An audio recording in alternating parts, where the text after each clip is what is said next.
Tempo da mensagem da Palavra de Deus.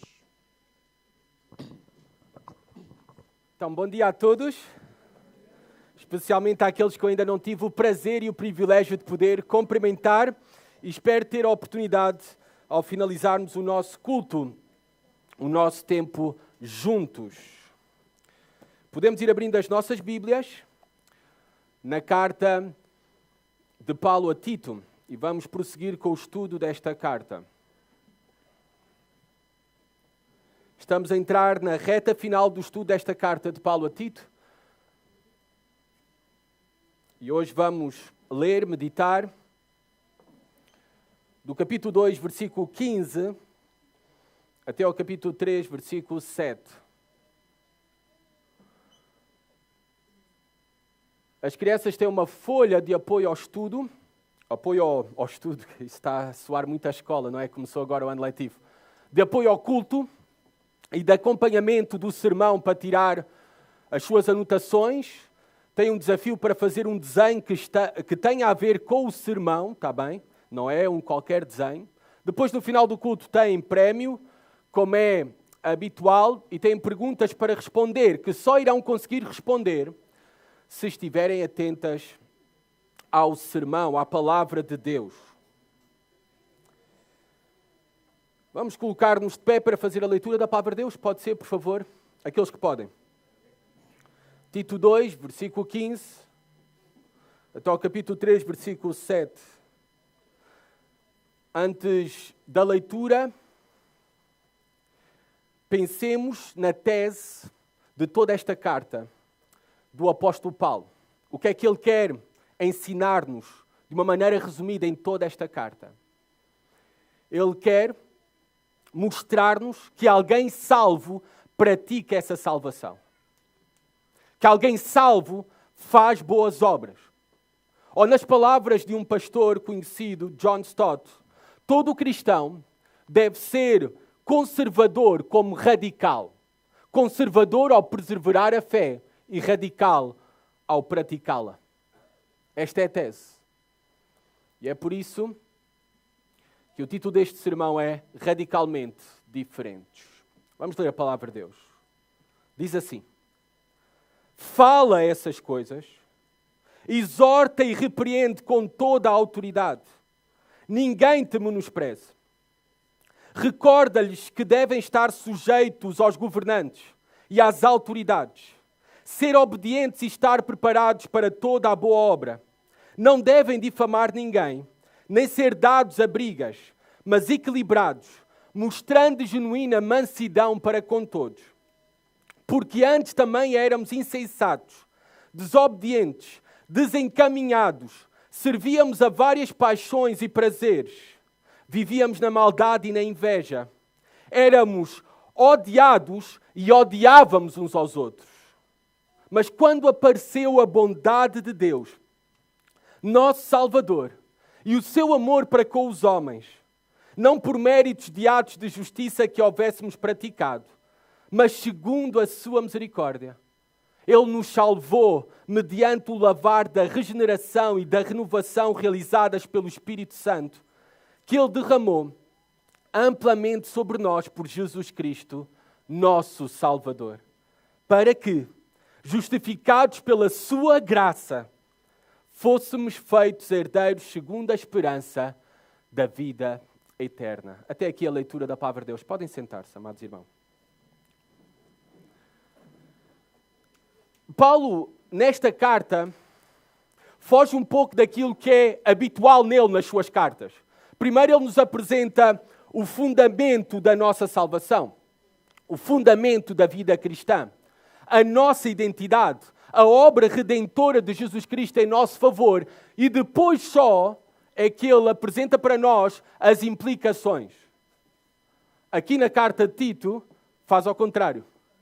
Primeiro nos fala da prática da vida cristã e depois apresenta para nós o fundamento da vida cristã, a obra redentora de Deus, de Jesus Cristo, em nosso favor. Então, seguindo esta simples ordem, primeiramente, vamos ver o que devemos fazer como cristãos.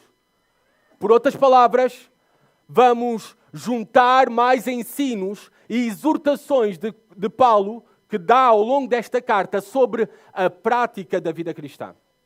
O que um cristão deve fazer. Primeiramente, reparem como ele começa aqui esta secção. No versículo 15 diz o seguinte: fala essas coisas, exorta e repreende com toda a autoridade, ninguém te menospreze. Primeiramente, Paulo vai falar de diversos relacionamentos. E neste primeiro versículo, na prática da vida cristã, ele vai falar do relacionamento do pastor com a igreja e da igreja com o pastor. Depois vai falar do relacionamento do cristão com as autoridades. E depois vai falar de uma maneira abrangente, não apenas com as autoridades, mas o seu relacionamento para com todos os homens ímpios, descrentes. Nem está a falar no contexto da igreja local. Qual deve ser então a prática? Reparem que ele está a repetir outra vez, da mesma forma que começa o capítulo 2. No versículo 1, Paulo começou: tu, porém, fala o que convém à sã doutrina. E agora, apresentando um novo bloco de exortações, começa com estas mesmas palavras. Então, estas palavras, fala essas coisas, exorta e repreende com toda a autoridade. Está a falar de que coisas? Está a falar de tudo aquilo que ele já falou e daquilo que ele agora vai falar. Fala essas coisas. Paulo sabe e está a dirigir-se especificamente a um pastor. E Paulo também, sendo pastor, realizando o ministério pastoral, ele sabe que o ministério pastoral, a prioridade é falar a palavra de Deus. É ensinar a palavra de Deus. É transmitir a palavra de Deus e que o mesmo é fundamental e muito importante. Mas aqui Paulo sente a necessidade não apenas de focar-se na transmissão da palavra de Deus, na pregação da palavra como eu estou a fazer aqui, mas ele mostra a Tito, ou quer provar a Tito, que a pregação por si só, pública, não é suficiente. Como pastor, ele deve fazer mais. E o faz em modo de 3 imperativos. Primeiro, fala, ou transmite, declara a palavra de Deus. Pregação. Depois, exorta.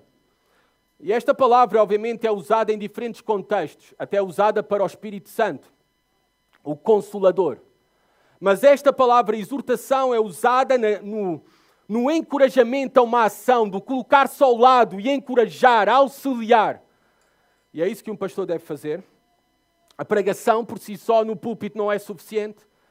É necessário animar, encorajar o povo de Deus, a igreja, os discípulos de Jesus Cristo, a seguir a palavra de Deus, a obedecer à vontade de Deus.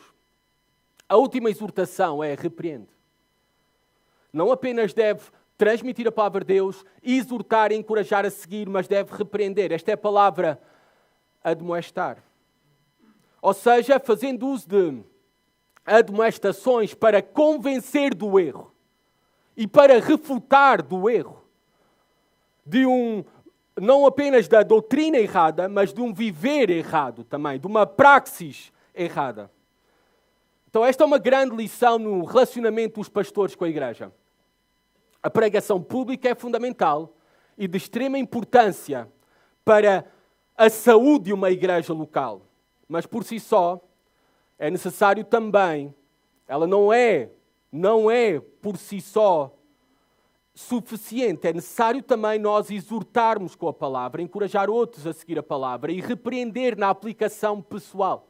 Este é o trabalho cirúrgico de um bom pastor. Há necessidade de encorajar a obediência.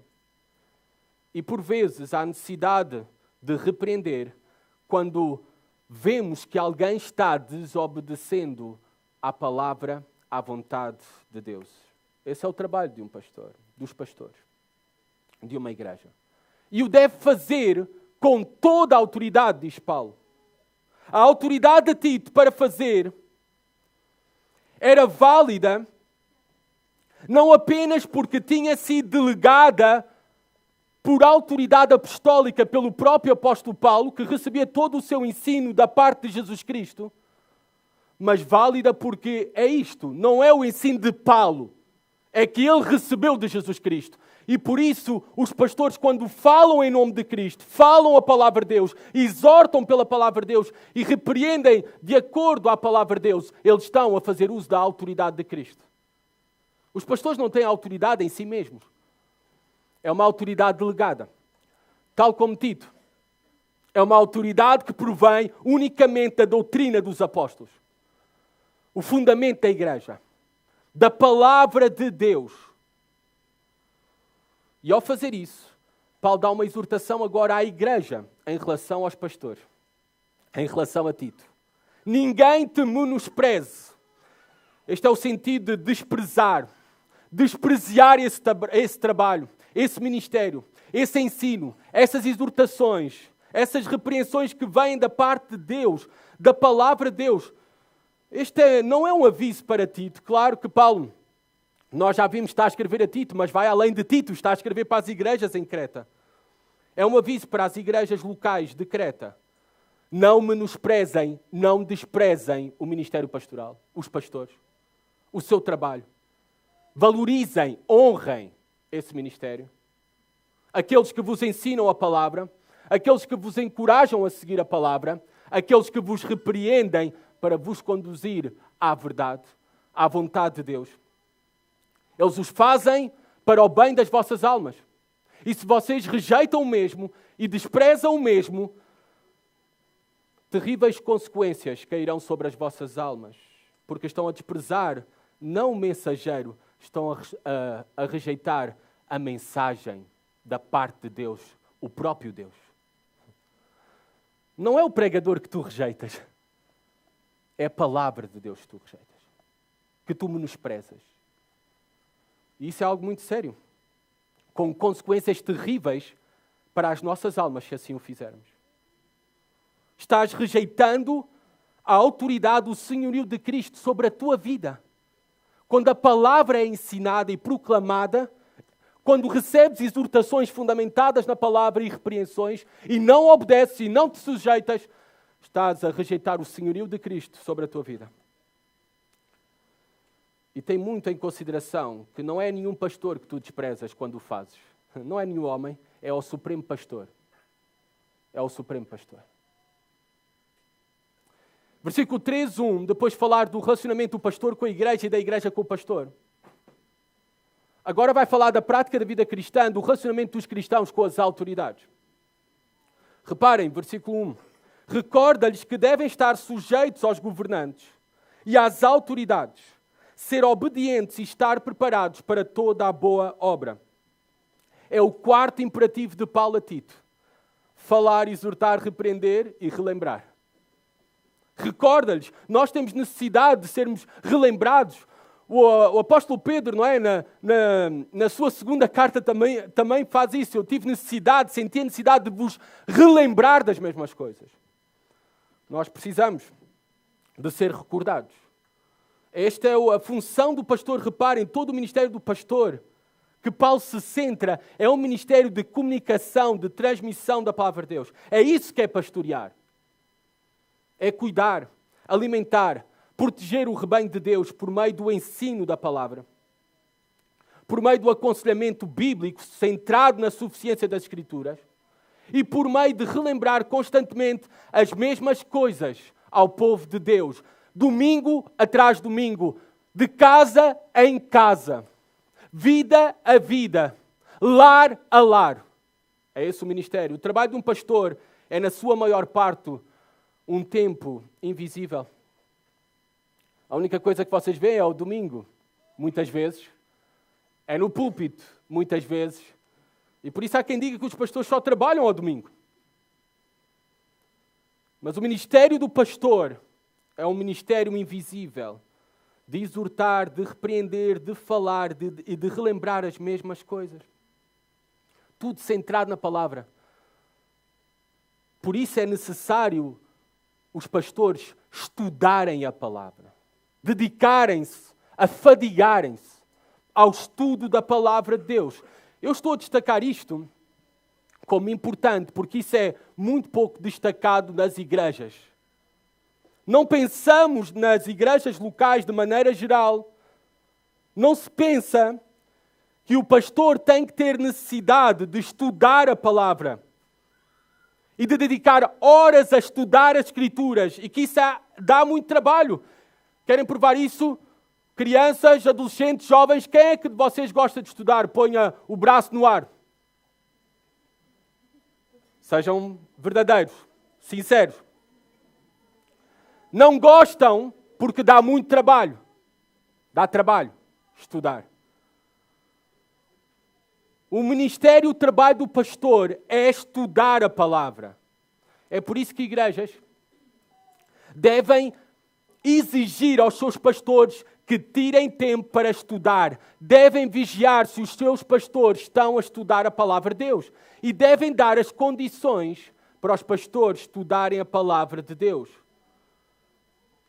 Não esperem que os pastores sejam os homens que fazem tudo. Essa é a tentação das igrejas e essa é a tentação dos pastores, de serem homens que fazem tudo. Tudo.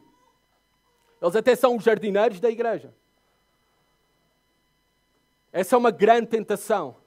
O resultado para essas igrejas de pastores que fazem tudo e estão em tudo é que o púlpito será enfraquecido, com consequências terríveis para as almas daqueles que estão nessa igreja. Porque só há uma maneira de uma igreja crescer e ser edificada saudavelmente, é através do ensino sólido da palavra de Deus. E para isso, necessitamos de estudar. Devem apoiar e encorajar as vossas igrejas. Até tenho aqui, hoje, pelo menos 3 pastores aqui presentes. Devem apoiar e incentivar as vossas igrejas a vos apoiar que participem em conferências bíblicas para a vossa capacitação, a investir na vossa biblioteca. Médicos vão a congressos regularmente. Muitas profissões, vocês sabem e fazem parte, recebem formações contínuas. Quanto mais nós devemos valorizar isso para os médicos da alma, os pastores, que necessitam estar sempre o melhor preparados e capacitados para cuidar das almas que lhes foram confiadas, e isso será benéfico para a igreja. Vamos voltar às autoridades. Recorda-lhes que devem estar sujeitos aos governantes e às autoridades. Paulo faz aqui uma distinção de autoridades, uns que estão no comando, que são mais superiores a outros.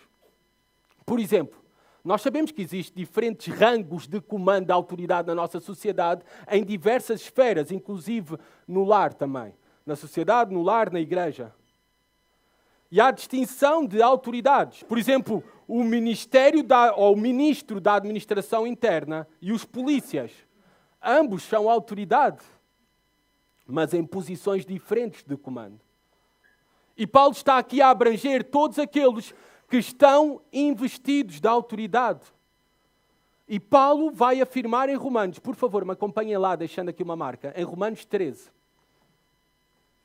que todos aqueles que estão investidos da autoridade, reparem por quem é que foram colocados.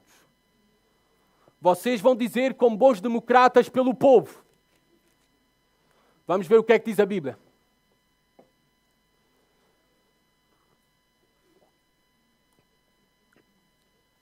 Romanos 13, 1-3.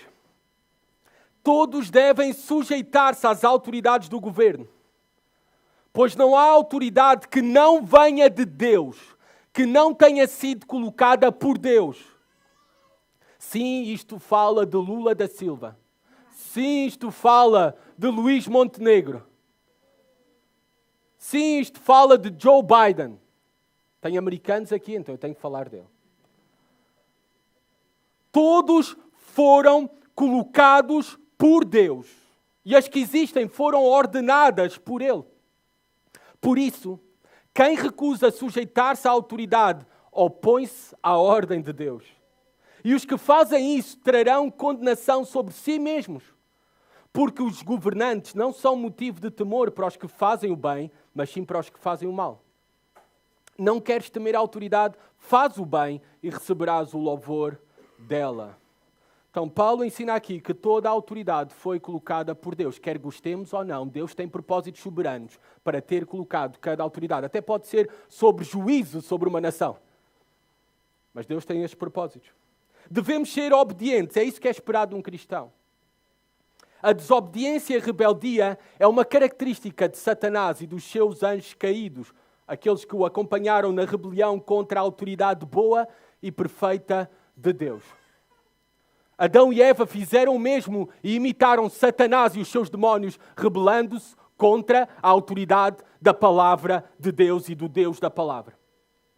A marca de alguém que pertence a Cristo e tem o Espírito de Cristo é a marca, o exemplo, o modelo que Ele nos deixou para nós de obediência ao Pai em todas as coisas. E o Pai nos pede que sejamos obedientes às autoridades. A obediência e a sujeição são as marcas do fruto do Espírito Santo nas nossas vidas. Aliás, em Efésios capítulo 5, que está muito fresco na minha memória, porque ontem num casamento eu preguei em Efésios 5, Paulo tem vindo a argumentar ali no capítulo 5 que a sujeição é uma evidência, uma marca de quem está cheio do Espírito Santo. A sujeição. Não é falar em línguas. É estar sujeito, submisso à vontade de Deus. É esta que é a marca de ser cheio do Espírito Santo. O respeito às autoridades, a honra devida às autoridades e a obediência ao governo das autoridades deve ser independentemente da nossa cor política. Vocês sabem, amados irmãos, amada igreja e aqueles que nos visitam, que vivemos cada vez mais num mundo polarizado. E como tal, nós cristãos, eu inclusive, temos sido tentados a cair na agressividade contra a autoridade estabelecida, a debochar das autoridades, daqueles que estão em posição de autoridade, a xingar, como dizem os brasileiros, ou em bom português Portugal, a insultar as autoridades. Por falar nisso, até há uma pena para aqueles que insultam o Presidente da República, por exemplo. Pode ir até 3 anos de prisão. As Sagradas Escrituras não nos dão espaço para tal rebelião, rebeldia, desobediência e trato para com as autoridades, independentemente de quem esteja no poder. Estas exortações foram dadas no primeiro século, quando César estava no poder, até quando aquele translocado, lunático, imperador Nero estava no poder. Devemos honrar o rei, temer a Deus e honrar o rei. Honrar as autoridades. Ser obedientes às autoridades. Esta é a prática da verdadeira vida cristã. Obviamente, quero deixar aqui ressaltar algo, que obviamente a nossa obediência ela tem limites à autoridade. Claro, porque vivemos num mundo caído com homens depravados que assumem o poder e que são contra Deus e contra a palavra de Deus e contra o povo de Deus. A ressalva é que só devemos ser obedientes a César, só devemos ser obedientes às autoridades, se aquilo que as autoridades nos estão a pedir não é contrário àquilo que temos como suprema autoridade, que é a palavra do nosso único e supremo Rei, que é Jesus Cristo. Também nós devemos obedecer às autoridades se elas estão a respeitar a sua esfera de governo, que não pode ser violada pelas autoridades. Deus lhes colocou numa posição específica, numa área, numa esfera específica de governo. Não é o governo que nos tem que ensinar como educar os nossos filhos. Por isso eu não me sujeito a ele, nesse ponto. Não é o governo que diz a uma igreja o que deve fazer no culto público. Pode cantar, não pode cantar. Não pertence à sua esfera. Não é o governo que diz o que é o casamento, porque Deus instituiu o casamento e a união entre um homem e uma mulher. Por isso eu não me sujeito. E por isso nós não casamos uniões, nem abençoamos uniões de homossexuais. Independentemente daquilo que o governo diga, seremos desobedientes. Porque não é a sua esfera e vai contra a palavra do nosso Supremo Rei, que é Jesus Cristo. No entanto, o princípio geral está ser submissos e respeitar e honrar toda a autoridade. Paulo acrescenta estar preparados para toda a boa obra. E é neste mesmo contexto, esta exortação deve ser entendida ainda no contexto do nosso relacionamento com as autoridades. A vida cristã, Paulo vai repetir ao longo de toda a carta, que deve ser marcada por boas obras. Quem é salvo, uma fé que salva, é uma fé que santifica. Então, por isso, não devemos difamar. Esta é uma boa obra. Não difamar as autoridades. Não injuriar, insultar, ofender as autoridades. Devemos estar preparados sempre para obedecer às autoridades, dentro dos limites que já falamos. A dar honra. Uma maneira prática e intencional que eu fiz quando foi a primeira eleição do presidente Marcelo Rebelo de Sousa, eu escrevi lá e ele respondeu.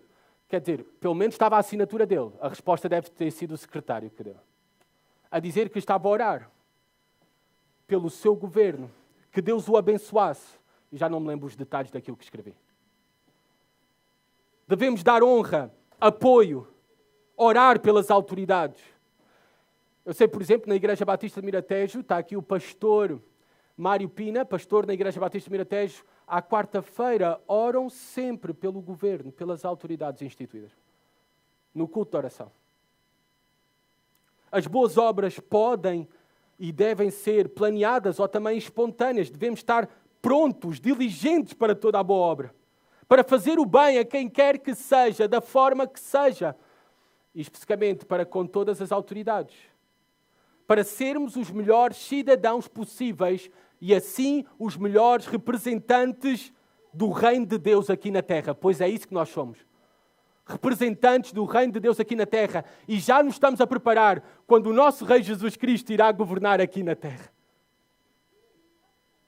Paulo vai dar, à continuação, exemplos específicos e práticos de boas obras, de maneira mais abrangente agora, em favor de todos os homens descrentes, ímpios.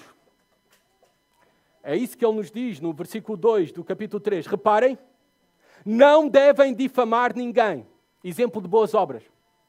Nem ser dados a brigas, mas equilibrados, mostrando genuína mansidão para com todos. Agora Paulo está a falar depois de ter falado do relacionamento do pastor com a igreja, da igreja com o pastor, o relacionamento do cristão com as autoridades, agora ele torna ainda mais abrangente e o relacionamento do cristão para com todos os homens, inclusive e especificamente aqueles que não temem a Deus, aqueles que não são cristãos. Reparem o que diz aqui, não devem difamar ninguém. Um cristão não deve fazer uso da difamação. A difamação é falar mal, de uma maneira astuta, é falar falsidades, mentiras sobre alguém, com o objetivo de destruir a reputação daquela pessoa. Um cristão não deve fazer uso da difamação. Cuidado também para não repetir coisas que ouviste, porque podem ser mentira, falsidade, difamações. Uma vez, o ano passado, eu liguei para alguém e confrontei essa pessoa sobre algo que estava a dizer sobre mim. Uma mentira e uma falsidade. E essa pessoa disse, mas eu ouvi isto de ti. Pois, mas tem muito cuidado, porque estás a ser mentiroso e difamador, porque estás a repetir algo que tu ouviste e não confirmaste. Cuidado também para não repetir coisas que ouviste e assim ser um canal que promulga a difamação. Confirma primeiro. Sabes como? Vai falar com a pessoa. Confirma a veracidade dos factos. E se forem verdadeiros, mesmo que sejam verdadeiros, procura ganhar o teu irmão, não destruir o teu irmão. Que prazer há em destruir o irmão? Procura ganhar. Se ele está errado, levá-lo ao arrependimento, a fazer o correto, não destruir. Por meio da difamação, calúnia, fofoca. Nem ser dados à briga, diz Paulo. Paulo está a dizer aqui, abstenham-se de lutar. Por outras palavras é isso, abstenham-se de lutar. Uma vez, numa das minhas visitas à Igreja de Cristo em Dunstable, Inglaterra, ia no carro com o pastor principal. A maioria de vocês conhece, o pastor Mark Lawrence. E, na verdade, algo tão simples no trânsito, não é? que até não foi nada grave, mas alguém se chateou com ele. Parou o carro à frente dele, começou a insultar, a xingar. Eu, com o meu sangue português, já estava a ferver por dentro. Eu já estava a olhar bem nos olhos e disposto a dizer: segue o teu caminho, vai à tua vida. Mas olhei para o lado e o pastor Marcos desviou a cara, literalmente, e em silêncio todo o tempo, desviando a cara, absteve-se de lutar. Eu aprendi o que é isso. Abster-se de lutar. Essa deve ser a nossa postura também. Não ser dados à briga. Não é mais forte aquele que luta. Esse é o mais fraco porque não tem domínio de si mesmo, do seu espírito. Esse é o mais fraco. Mas Paulo diz, depois de ter dado as exortações negativas, não sejam difamadores, não sejam briguentos. Agora as exortações positivas, ainda no versículo 3. Mas equilibrados, sejam equilibrados. A palavra no original pode ser traduzida como moderados, autocontrole, mostrando genuína mansidão para com todos. Paulo acrescenta algo: ser delicado, gentil no trato para com todos. É um adorno em todo o cristão, a maneira como fala, a maneira como trata os outros, ser gentil. Há muitos cristãos que são gentis com os outros fora de casa. Primeiramente devemos ser gentis para com a nossa esposa e filhos. A maneira como falamos, a maneira como tratamos. Mostrando genuína mansidão para com todos. Os dentro de casa, os de fora de casa. Paulo está a referir até aqui para tratarmos descrentes desta maneira. Ímpios. Incrédulos. E vocês sabem, aqueles que têm acompanhado o estudo da carta a Tito, quem eram os cretenses, os habitantes da ilha de Creta, como eram conhecidos. Eles eram conhecidos como mercenários, como violentos, como imorais, como mentirosos. Mesmo assim, nós devemos tratá-los com gentileza, com mansidão. É isto que Paulo está a dizer aos cretenses e é isto que está a dizer por extensão a nós, para com todos. Sem exceção, fala aqui. É isto que é ser radicalmente diferente do mundo. No próximo versículo, no versículo 4, que entra para uma nova secção, Paulo ainda vai deixar ainda mais claro para nós que ele está a falar do nosso relacionamento com os ímpios, os incrédulos, os descrentes. Porque reparem o que ele diz. Agora, ele depois de ter dito o que é que devemos fazer como cristãos, neste contexto, o pastor com a igreja com o pastor, com as autoridades, com os demais homens, ele agora vai dar o fundamento, a razão pela qual devemos praticar estas coisas, ou estas coisas devem ser vistas em nós como fruto. No versículo 4, reparem, mas,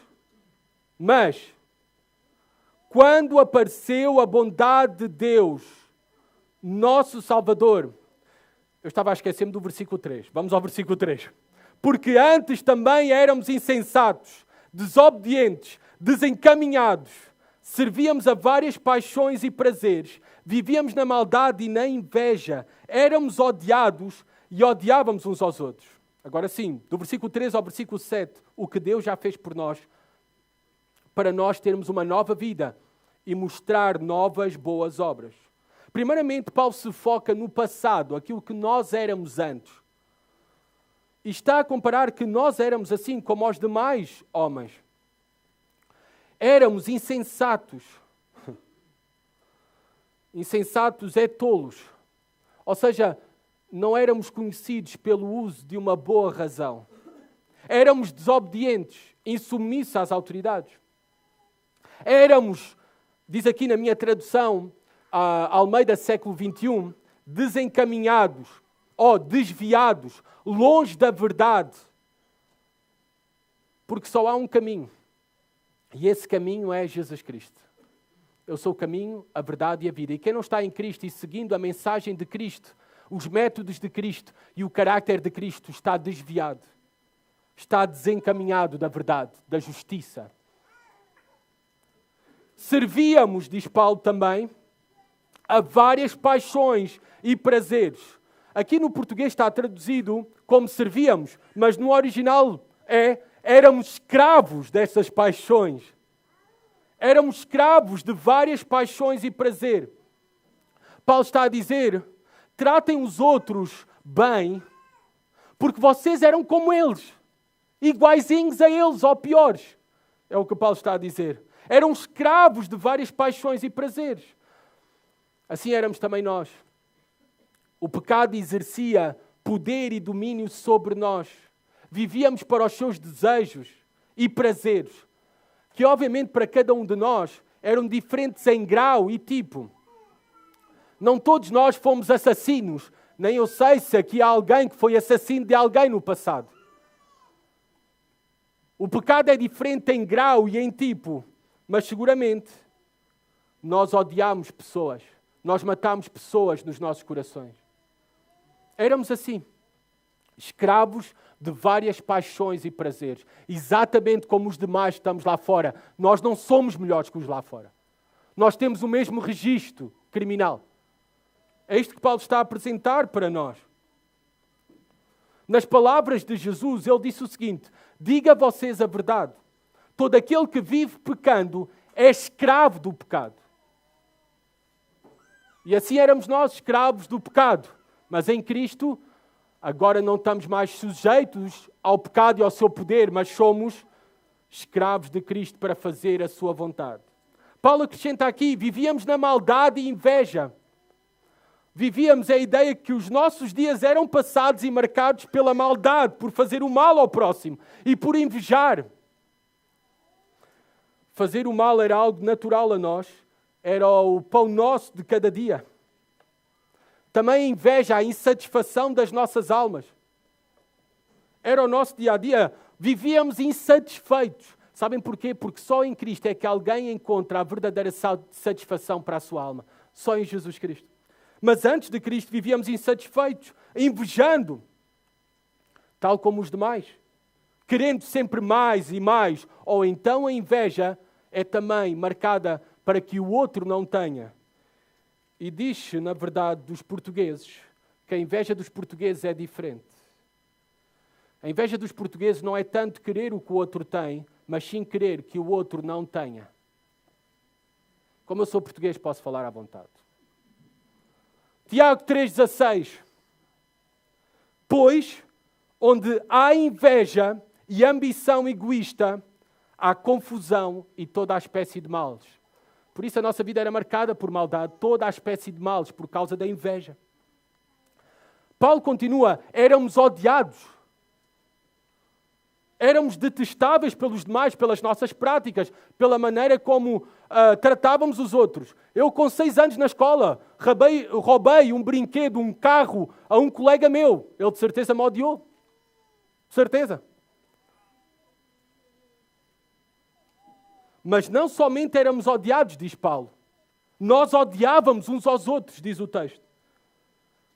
Nós odiávamos uns aos outros.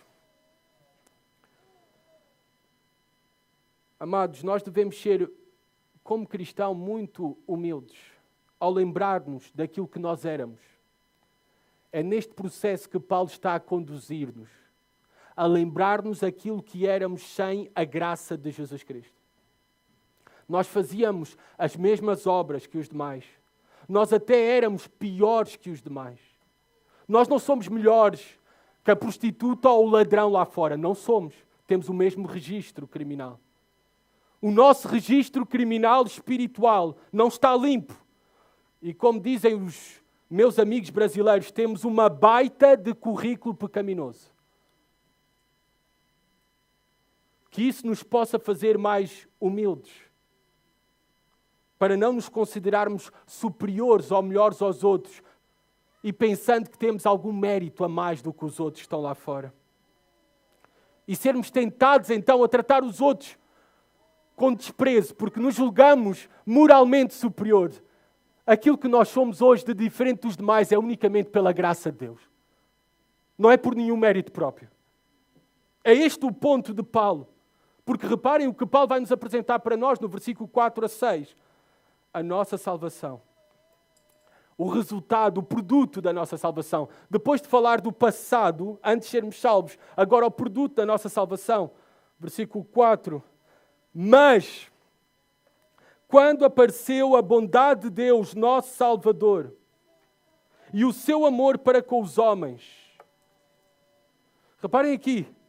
Mas, esta pequena conjunção, a conjunção mas, nas cartas do apóstolo Paulo, deve preparar-nos para um louvor a Deus.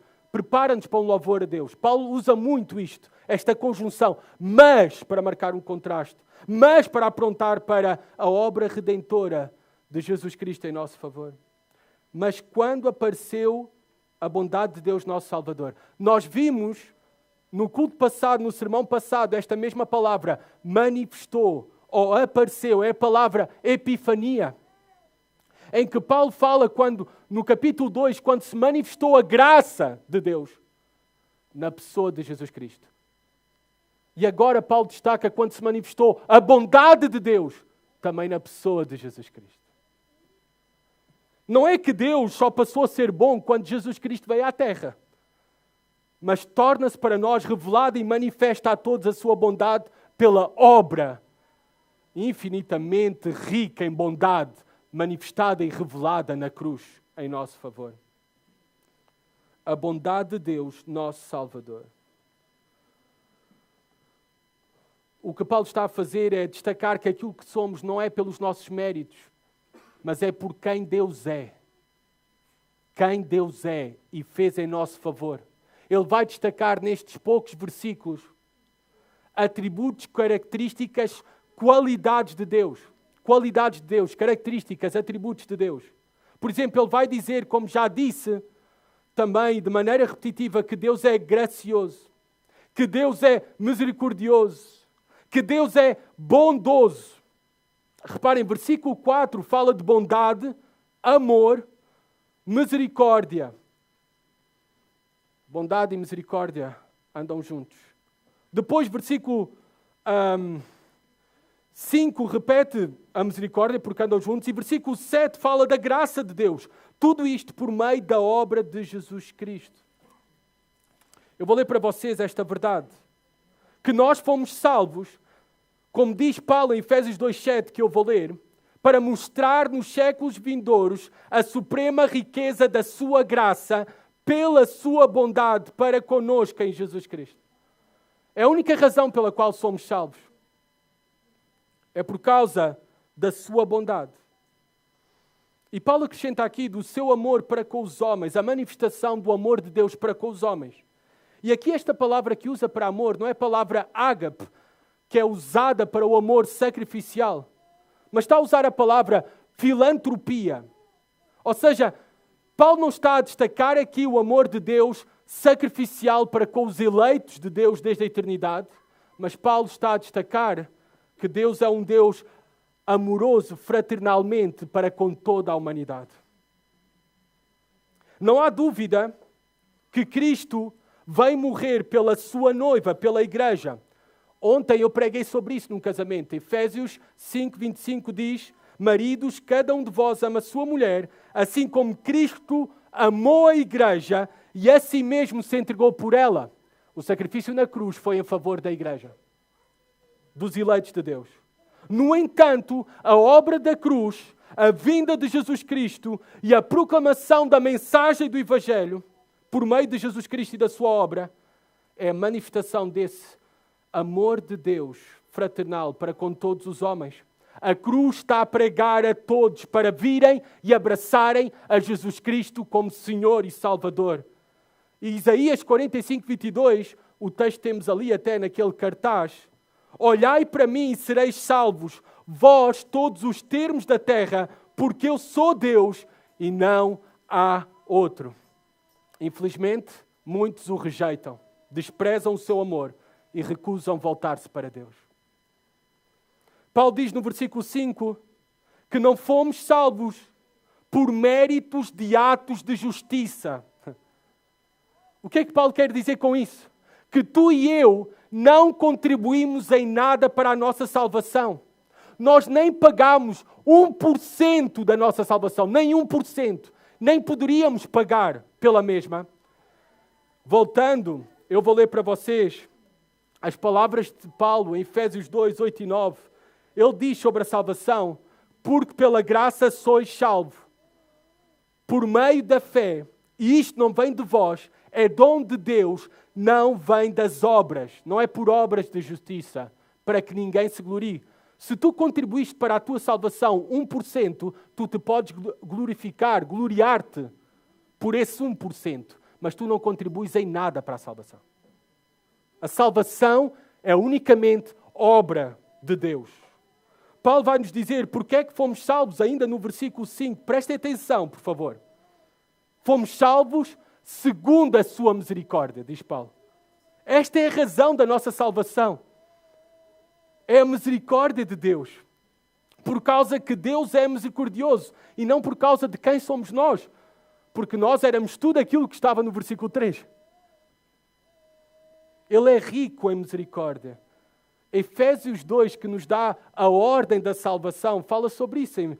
No versículo 4 e 5, todavia Deus, que é rico em misericórdia, pelo grande amor com que nos amou, deu-nos vida juntamente com Cristo, quando ainda estávamos mortos em delitos, em transgressões. Pela graça vocês são salvos. Somos unicamente salvos porque Deus é rico em misericórdia. E pelo grande amor com que nos amou. E porque Ele continua a ser misericordioso connosco, não somos consumidos e não somos rejeitados. Porque Ele continua a ser misericordioso connosco. Em Lamentações 3, 22 e 23 diz assim a palavra de Deus: as misericórdias do Senhor são a causa de não sermos consumidos. Porque as suas misericórdias não têm fim, renovam-se a cada manhã. Grande é a tua fidelidade. Amados, o facto de eu estar aqui em pé a pregar a palavra de Deus, o facto de hoje ter-me levantado com vida, é unicamente porque Deus renova a sua misericórdia e renovou a sua misericórdia para comigo. Porque o que eu mereço é ser consumido. Paulo vai dizer como é que nós fomos salvos. E agora entramos num ponto muito importante. Ao final do versículo 5, reparem o que diz a palavra de Deus. Ele nos salvou mediante o lavar da regeneração e da renovação realizadas pelo Espírito Santo. Nós fomos salvos pelo Espírito Santo, é o que Paulo está a dizer. É o Espírito Santo que aplica em nós a obra redentora de Cristo. Paulo diz-nos que Ele nos salvou. Não foste tu, não fui eu que contribuiu para a nossa salvação. Ele nos salvou. E termina também dizendo que tudo isto foi realizado pelo Espírito Santo. É obra de Deus. Nós não temos participação da nossa salvação, senão deixaria de ser por graça. E tu estás a dizer, e a fé? Onde é que entra a fé aqui? Bem, a fé, efetivamente, é uma resposta nossa a Jesus Cristo, de crer nele como Senhor e Salvador e à sua obra. Mas vocês lembram-se que eu li há pouco Efésios 2, 8 e 9, que está a falar que a salvação e a fé é um dom de Deus. É uma dádiva de Deus. Só é possível nós respondermos a Deus por fé, crer em Jesus Cristo como Senhor e Salvador, se primeiramente formos, Paulo vai dizer-nos aqui, reparem o versículo 5 ao final, Ele nos salvou mediante o lavar da regeneração e da renovação realizadas pelo Espírito Santo. Para nós termos fé, podermos responder a Deus, primeiro Deus tem que nos regenerar. Vocês sabem o que é que significa esta palavra regeneração? É este novo nascimento. É o que Jesus Cristo fala em João 3 para Nicodemos.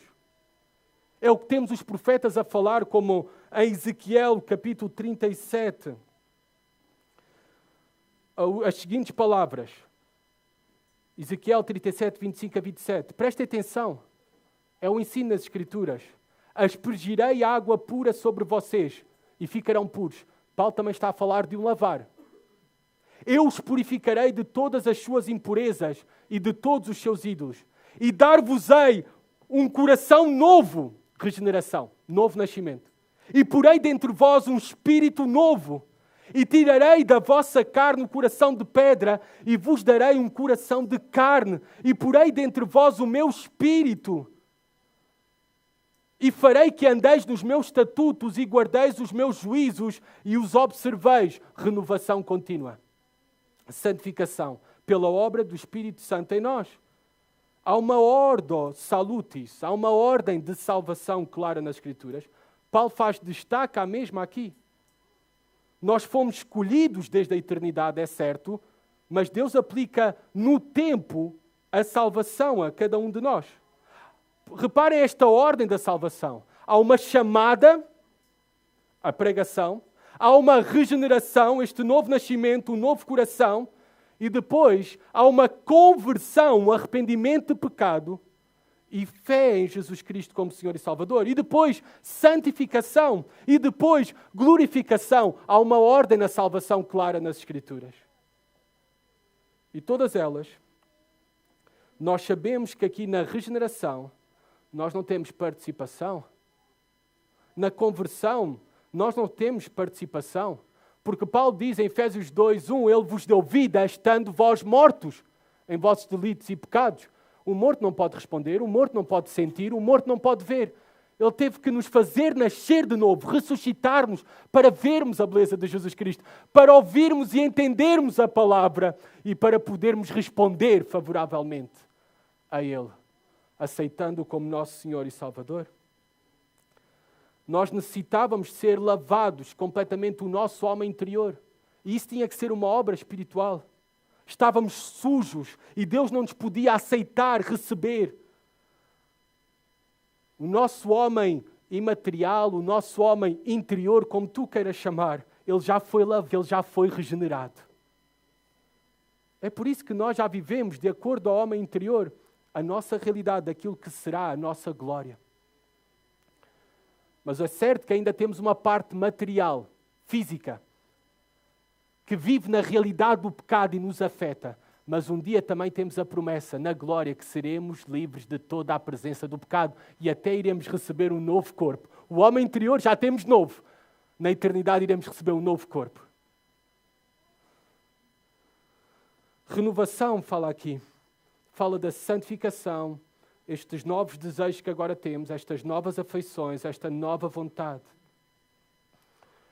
E termina, e temos que terminar, Paulo dizendo que ele derramou esse Espírito Santo amplamente sobre nós por Jesus Cristo, nosso Salvador. É somente por meio da obra redentora de Jesus Cristo que somos salvos, aplicada a nós pelo Santo Espírito, ao fazer-nos nascer de novo, novo nascimento. E assim, ao termos um novo coração, ao recebermos fé para poder responder favoravelmente a Jesus Cristo como Senhor e Salvador. Versículo 7. Qual o propósito da nossa salvação? Para que, justificados pela sua graça, fôssemos feitos herdeiros segundo a esperança da vida eterna. Esse é o propósito pelo qual Deus fez tudo isto. Fomos salvos, justificados, regenerados. Ele aqui está a falar da justificação unicamente pela sua graça. Mas sabem, o mais incrível deste texto é que não foi suficiente para Deus apenas nos perdoar dos nossos pecados, livrar-nos da ira, da condenação eterna. Isso não foi suficiente para Deus. Sabe o que Paulo está aqui a dizer? Que Deus nos fez herdeiros, parte da sua família, seus filhos. A salvação não é apenas o perdão dos pecados e sermos livres do inferno. Isso é muito pouco. Deus fez muito mais.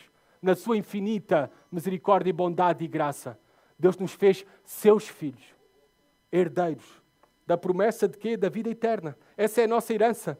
A vida eterna, a glória com Deus, com Jesus Cristo para todo sempre. Seus filhos, para conhecê-lo, estar, adorar e servir a Deus, o nosso Pai, para todo sempre. Que grande esperança que nós temos. E é uma esperança segura, porque Deus já prometeu e nós não podemos perder a nossa salvação. Somos seus filhos e seremos por toda uma eternidade, unicamente pela sua graça. É por isso, amados irmãos, amada igreja, que nós devemos ser radicalmente diferentes, porque já fomos radicalmente transformados pela bondade, misericórdia, amor e graça de Deus. E esta graça é para conosco o nosso poder e a nossa motivação a cada dia para nos esforçarmos para agradar o nosso Senhor e Salvador Jesus Cristo em todas as coisas e realizar cada vez mais e melhor boas obras para Ele, em resposta a tudo aquilo que Ele já fez por nós. Sejamos então abundantemente agradecidos. Sejamos então reconhecidos como adoradores em tudo aquilo que nós façamos, mesmo fora destas quatro paredes. E sejamos um povo consagrado às boas obras para a glória de Deus. Porque no fim, a glória é somente a Deus que realiza todas as coisas em nós e tudo é para Ele. Oremos. Senhor, obrigado pela Tua palavra. Obrigado por exortações tão claras para nós, Pai. Na verdade, Senhor, o que nós precisamos é cada vez mais e melhor de uma compreensão maior e melhor do Evangelho. Da Tua bondade, do Teu amor, da Tua misericórdia, da Tua graça para conosco, Senhor. É o mesmo que nos irá livrar da inveja, irá nos livrar da imoralidade, irá nos livrar da ingratidão, da rebeldia, da desobediência, Senhor. Ao olhar para a Tua grande graça para conosco, Senhor. O Teu amor nos constrange, Pai, para nos esforçarmos para Te agradar em todas as coisas e realizar, Senhor, muitas boas obras, Senhor, como sacrifício agradável e aceitável diante de Ti, Pai. Ó Senhor, que sejamos assim a cada dia, Pai, em todas as coisas, que sejamos reconhecidos como adoradores e consagrados a Ti de todo o nosso coração. Pedimos isso no nome do Senhor Jesus. Amém.